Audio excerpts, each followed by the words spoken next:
और इस वक्त की बड़ी खबर आ रही है, फारूक अब्दुल्ला को ईडी का समन। जेके क्रिकेट एसोसिएशन घोटाले का मामला है। 31 मई को फारूक अब्दुल्ला को ईडी ने पेश होने को कहा है। तो बड़ी खबर इस वक्त की आप तक पहुंचा रहे हैं, फारूक अब्दुल्ला से जुड़ी हुई। फारूक अब्दुल्ला को ईडी का समन मिला है। आपको बता दें कि फारूक अब्दुल्ला को जेके क्रिकेट एसोसिएशन घोटाले के मामले में समन भेजा गया 31 मई को। अब फारूक अब्दुल्ला को ईडी के सामने पेश होने को कहा गया है।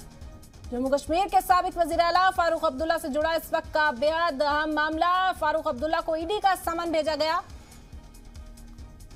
आपको बता दें कि 31 तारीख को ईडी के सामने उन्हें पेश होने को कहा गया है। जम्मू कश्मीर क्रिकेट एसोसिएशन के मामले में घोटाले के मुतालिक ये समन भेजा गया फारूक अब्दुल्ला को। इस वक्त की बेहद अहम खबर आप तक पहुंचा रहे हैं। जम्मू कश्मीर क्रिकेट एसोसिएशन घोटाले का ये पूरा मामला 31 मई को फारूक अब्दुल्ला को ईडी ने पेश होने को कहा है। फारूक अब्दुल्ला से जुड़ी इस वक्त की बेहद अहम खबर आप तक पहुंचा रहे हैं। जम्मू कश्मीर के साबिक वजीर आला फारूक अब्दुल्ला की मुश्किलात बढ़ती हुई नजर आ रही है। ईडी का समन फारूक अब्दुल्ला को मिला है। जम्मू कश्मीर क्रिकेट एसोसिएशन घोटाले के मामले में 31 मई को फारूक अब्दुल्ला को ईडी के सामने पेश होना होगा। तमाम सवालात के जवाब देने होंगे ईडी दफ्तर पहुंचकर। तो फारूक अब्दुल्ला को यह समन भेजा गया। जम्मू कश्मीर क्रिकेट एसोसिएशन घोटाले का ये पूरा मामला इस वक्त की अहम खबर आप तक पहुंचा रहे फारूक अब्दुल्ला से जुड़ी हुई। जम्मू कश्मीर क्रिकेट एसोसिएशन घोटाले का मामला और 31 मई को फारूक अब्दुल्ला को पेश होने के लिए कहा। तफसीली जानकारी के साथ फारूक वानी इस वक्त हमारे साथ जुड़ गए। फारूक, क्या खबर मिल पा रही है? देखिए, ईडी के द्वारा ये समन उनको जारी की गई है और नेशनल कॉन्फ्रेंस की तरफ से एक स्टेटमेंट भी आया जिसमें उन्होंने कहा है कि जो फारूक अब्दुल्ला है नेशनल कॉन्फ्रेंस के प्रेसिडेंट को भरपूर प्राप्त करेंगे ईडी को।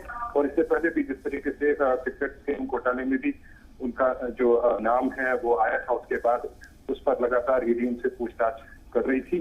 और जिस प्रकार से इससे पहले भी मनी लॉन्ड्रिंग के हवाले से महबूबा मुफ्ती को भी जो है ईडी ने पूछताछ की है। तो अब दोबारा जो समन जारी की गई है, इसको फिलहाल नेशनल कॉन्फ्रेंस में जो टिप्पणी वहां से हुई है यही के फारूक अब्दुल्ला में भरपूर काम करेंगे।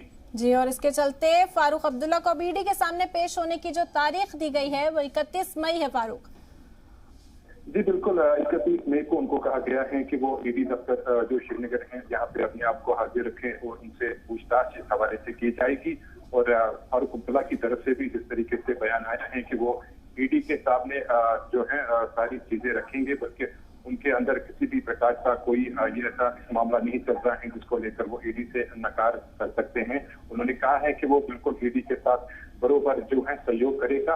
उनको किसी भी तरह की पूछताछ जो है वो उनसे गिरफ्तार कर सकते हैं। इससे पहले भी उनको चंडीगढ़ में कई बार जो है ईडी के द्वारा पूछताछ की गई है। जी बिल्कुल, तो साफ तौर पर फारूक अब्दुल्ला को जब पहले भी कई मामलों में तलब किया गया था, जब नोटिस भेजा गया था, तो साफ तौर पर मरकजी हुकूमत को कहीं ना कहीं घेराव करते हुए नजर आ रहे थे कि जांच एजेंसियों को इस्तेमाल किया जा रहा है। इस तरह के इल्जाम भी आयद करते हुए कश्मीरी सियासी लीडरान नजर आते हैं। बहुत बहुत शुक्रिया फारूक तमाम जानकारी का।